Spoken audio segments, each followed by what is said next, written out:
الحمد للہ رب العالمین الصلاة والسلام علی رسولہ الکریم وعلی آلہ وصحبہ اجمعین الی یوم الدین۔ دوستوں اور بھائیوں، بابری مسجد کا ڈیمولیشن، بابری مسجد کی شہادت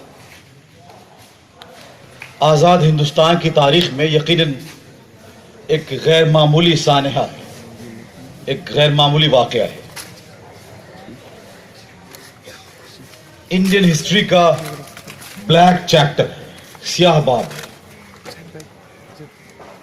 بھارت کے سیکولر امیج کو ڈسمینٹل کرنے کی ایک ناپاک کوشش تھی،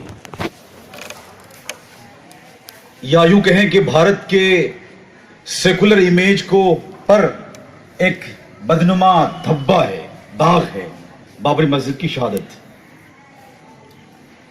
کہ آخر کیسے ایک ایسے ملک میں جہاں تمام مذہبوں کے احترام کی بات کی جاتی ہے، تمام ریلیجن کے ریسپیکٹ کی بات کی جاتی ہے، وہاں کیسے ایک مذہبی گروپ کے معبد، اس کی پوجا استھلی پر اٹیک کیا جاتا ہے، اس کو دن دہاڑے، دن کے اجالے میں مسمار کر دیا گیا۔ یہ ہندوستان کے سیکولر امیج پر ایک بدنما داغ ہے، ایک بلیک اسپاٹ ہے۔ اس کے ساتھ ساتھ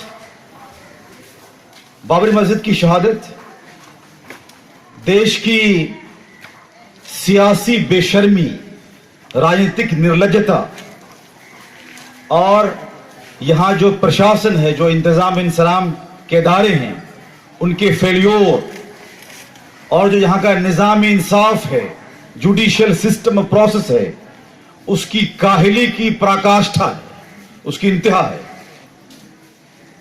کہ آخر کیسے انتظامیہ اور پولیس ویوستھا کی نگرانی میں نگرانی لفظ استعمال کرنا چاہوں گا، صرف مون دھارن نہیں، اس کی نگرانی میں ہندوستان میں ہندو مسلم ایکتا کا ایک دھروہر وہ ڈھا دیا گیا، اور سینٹرل لیڈرشپ ملک کی وہ سوتی رہی، اور اسٹیٹ اکائی تو اس کانسپریسی میں شامل تھی۔ سعود نے کہا کہ وشو ہندو پریشد کے لوگوں نے ڈھا دیا، یہ بات بالکل ہی غلط ہے۔ پورا ہندوتوا بریگیڈ، وشو ہندو پریشد، بجرنگ دل، جس کو ہم پورا سنگھ پریوار کہتے ہیں، آر ایس ایس کا نام اس میں صاف طور پر لیا جاتا ہے۔ جو کیسز ہیں اس میں ان کے لوگوں کے نام ہیں، ان کے بڑے بڑے لوگوں کے نام ہیں۔ اوما بھارتی جو اس وقت منسٹر ہیں، اور اس طرح کے بہت سے لوگ جو اس وقت موجودہ ملک کی قیادت میں، ملک کی حکومت میں شامل ہیں، ان کا اس میں کھلا رول ہے۔ لبران کمیشن نے ان سبوں کے نام سمن جاری کیا تھا، سبوں کی پیشی ہوئی، سبوں سے سوال جواب ہوئے ہیں۔ لبران کمیشن کی رپورٹ بھی آؤٹ کر دی گئی ہے، جس میں واجپئی تک کو نہیں بخشا گیا ہے۔ واجپئی کی 5 دسمبر 1992 کی تقریر یوٹیوب پہ موجود ہے، جس میں واجپئی اکسا رہے ہیں جو لوگ 6 دسمبر کو نکلیں گے وہاں بابری مسجد ڈھانے کے لیے، رام مندر کی تعمیر کے نام پر، ان کو اکسا رہے ہیں لکھنؤ کے حضرت محل پارک میں، کہ لوگ پوچھتے ہیں کل کیا ہوگا؟ کل سمتلی کرن ہوگا۔ وہ ہندی ساہتیہ کے بڑے ادیب تھے، وہ لفظوں کے جادو دکھاتے تھے، اس سے کام لیتے تھے۔ سمتلی کرن کا مطلب صاف ہے کہ بابری مسجد ڈھا دی جائے گی، مسمار کی جائے گی، ملیامیٹ کر دیا جائے گا۔ تو اس میں وشو ہندو پریشد کے لوگوں کا کارنامہ نہیں ہے۔ اس وقت جو ہندوستان کی راجنیتی کے امام ہیں، جو اس وقت ڈومیننٹ پولیٹیکل گروپ ہے، بی جے پی، آر ایس ایس، اس کے political mentor R S S, وہ سب شامل ہے اس میں۔ یہ کھلی بات ہے، یہ کوئی ڈھکی چھپی بات نہیں۔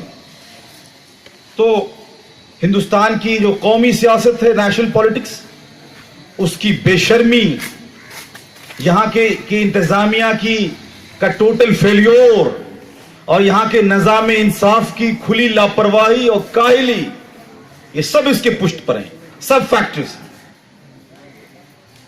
پھر بابری مسجد کی شہادت मुल्क में बढ़ रही कम्युनल हिंदुत्व फाशिज्म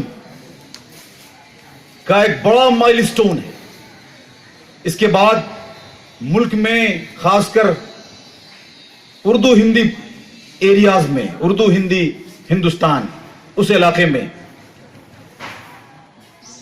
पॉलिटिक्स को कम्युनलाइज करके यहां के सोशल फैब्रिक को बांटकर जो गंदी घिनौनी सियासत की गई, उसके नतीजे में कम्युनल फैशिज्म को, हिंदुत्व फोर्सेस को आगे बढ़ने का मौका मिला। वो गोया उनकी पॉलिटिकल सूझबूझ के नतीजे में हुआ। उनका सियासी ड्रामा था, उनका राजनीतिक प्रपंच था, वो सोची समझी स्कीम थी कि उसके बाद जो बवाल होगा और जज्बातियत का जो उबाल होगा, उसके नतीजे में उनको वोट की राजनीति करने का और कम्युनल राजनीति करने का मौका मिलेगा। मुसलमान जज्बाती तौर पर सामने आएंगे और फिर हिंदू मुस्लिम खेल खेलने का मौका मिलेगा, और इसका फायदा भी हुआ। बाबरी मस्जिद की शहादत इस देश में सबसे जो खतरनाक उसका एस्पेक्ट है वो यही है कि उसके बाद बीजेपी आरएसएस को आगे बढ़ने का और फुतूहात के मनाजिल तय करने का मौका मिला। आज तक वो सिलसिला जारी है। उसके बाद वो रेगुलर आगे बढ़ते रहे, पीछे मुड़कर नहीं देखा। उनके लिए बहुत अहम संगमील और पड़ाव था ये वाकया। नेशनल लेवल पर, सेंट्रल पॉलिटिक्स में भी और स्टेट पॉलिटिक्स में भी वो छा गए। हर जगह उन्होंने फुतूहात के परचम लहराए। दोस्तों और भाइयों, बहुत अफसोसनाक बात यह है जो मैं इस मौके से कहना चाहता हूं, वो ये कि आज के दिन को सेलिब्रेशन के तौर पे भी मनाया जा रहा है। शायद यहां के मुंतजमीन के दिमाग में भी इस पहलू से कुछ हो। दो सेलिब्रेशन हो रहे हैं। एक सॉरी दिवस सेलिब्रेशन, जिन बेशर्मों, जालिमों और मुल्क के सोशल फैब्रिक के मर्डरर्स ने यह घिनौना काम अंजाम दिया था, वो इस पर शर्मिंदा नहीं है। वो शौर्य दिवस मना रहे हैं, बहादुरी का दिन सेलिब्रेट कर रहे हैं, नारे लगाते हैं, उनके प्रोग्राम्स होते हैं, नफरतों का जश्न मनाया जाता है। और उसके मुकाबले में कुछ लोग मुसलमानों में, अब तो अच्छे खासे लोग, यौम सियाह और यौम गम मना रहे हैं। उधर नफरतों का जश्न है, इधर मजलूमियत के टिसवे हैं, उनके जलवे हैं, टोपी, शेरवानी और भाषण की रौनकें हैं। यह भी एक सेलिब्रेशन है। अगर 24 साल से ये होता रहा तो फिर देखने की बात है, एनालिसिस होना चाहिए कि इसका फायदा क्या हुआ और ये कब तक। अगर ये लोकतंत्र, न्याय व्यवस्था और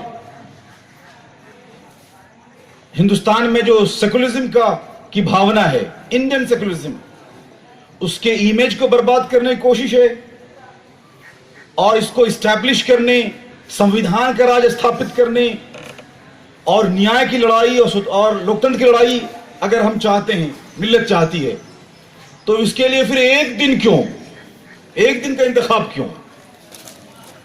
इसके लिए साल के 12 महीने कहां होते हैं लोग, कहां होती है तंजीमें और उसकी क़यादतें? एक दिन तो मरसिया गायन और मरसिया खाने के लिए रखा जाता है। मिल्लत को सोचना चाहिए, उनके सोचने समझने वाले लोगों को, कि क्या यह दिन सिर्फ मरसिया खाने का होकर रह गया है या रह जाएगा? यह नया युग है सोशल मीडिया का।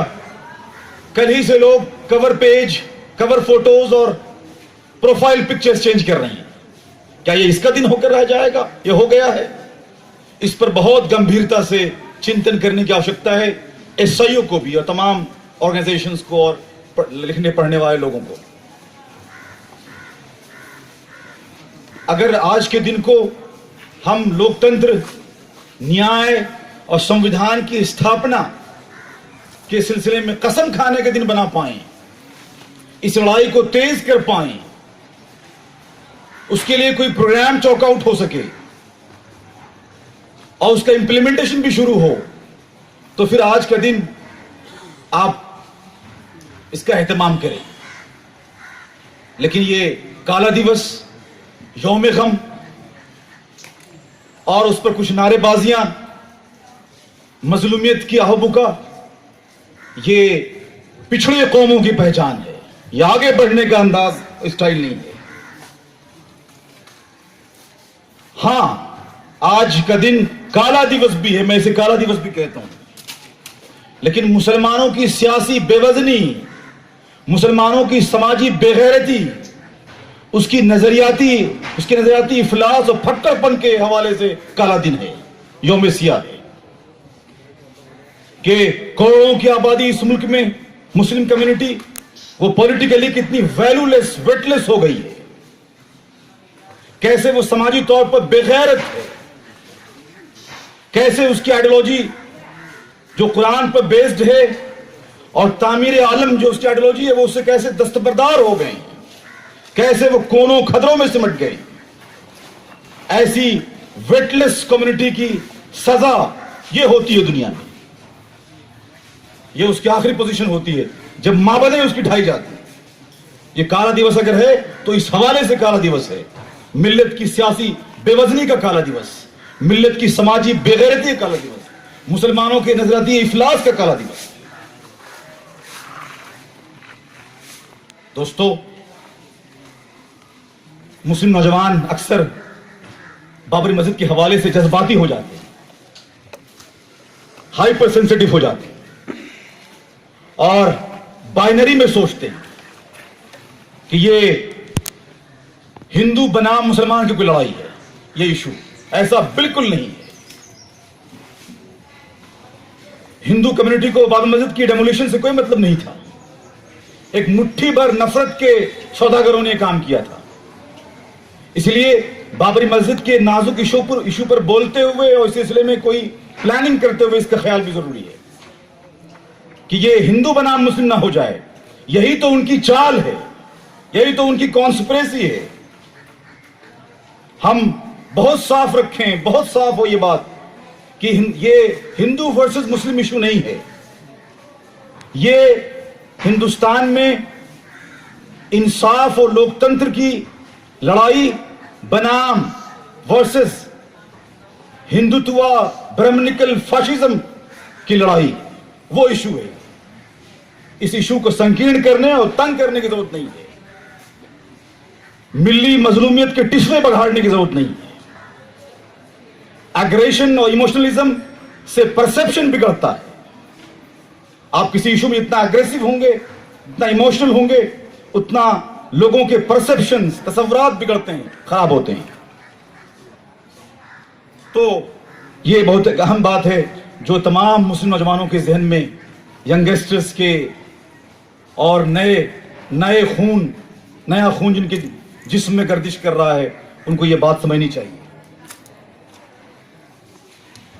वो अगर जलसा जुलूस धरना करके आज के दिन इस हुकूमत पर बाबरी मस्जिद की तामीर के हवाले से कोई प्रेशर बनाना चाहते हैं, तो अहमकों की जन्नत में जीना है कि जो उसके ढाने वाले थे, जो उसके क्राइम थे, बाबरी मस्जिद के जो क्रिमिनल्स हैं, गुनहगार हैं, वही आज इख्तियार पर फाइज हैं। उनसे कैसे मुतालबा किया सकता है? मुतालबा तो बहुत लॉन्ग रन का है, लड़ाई तो बड़ी लंबी किस्म की है। उसमें ये छोटी सी बात नहीं है कि बाबरी मस्जिद, रीबिल्ड बाबरी मस्जिद। दोस्तों, भाइयों, बाबरी मस्जिद के इशू को इस बड़े दायरे में समझने की जरूरत है। बाबरी मस्जिद के इतने खतरनाक अटैक के बाद, इस वाक़े के बाद भी फाशिज्म, फिस्तायत के खतरे को नहीं समझने और मिल्लत के होश का नाखून नहीं लेने, लोकतंत्र, न्याय की लड़ाई और संविधान, रूल ऑफ लॉ की स्थापना के हवाले से बड़ी प्लानिंग और स्ट्रेटजी नहीं करने और एक मेगा अलायंस नहीं बनाने का नतीजा यह है کہ سیاسی طور پر وہ لوگ آج ہندوستان کی غالب قوت ہو گئے. جو بابری مسجد کے گنہگار تھے, جو لوگ ہندوستان کے لوکتنتر کے قاتل ہیں, وہ آج یہاں کی سیاہ و سفید کے مالک بنتے جا رہے ہیں.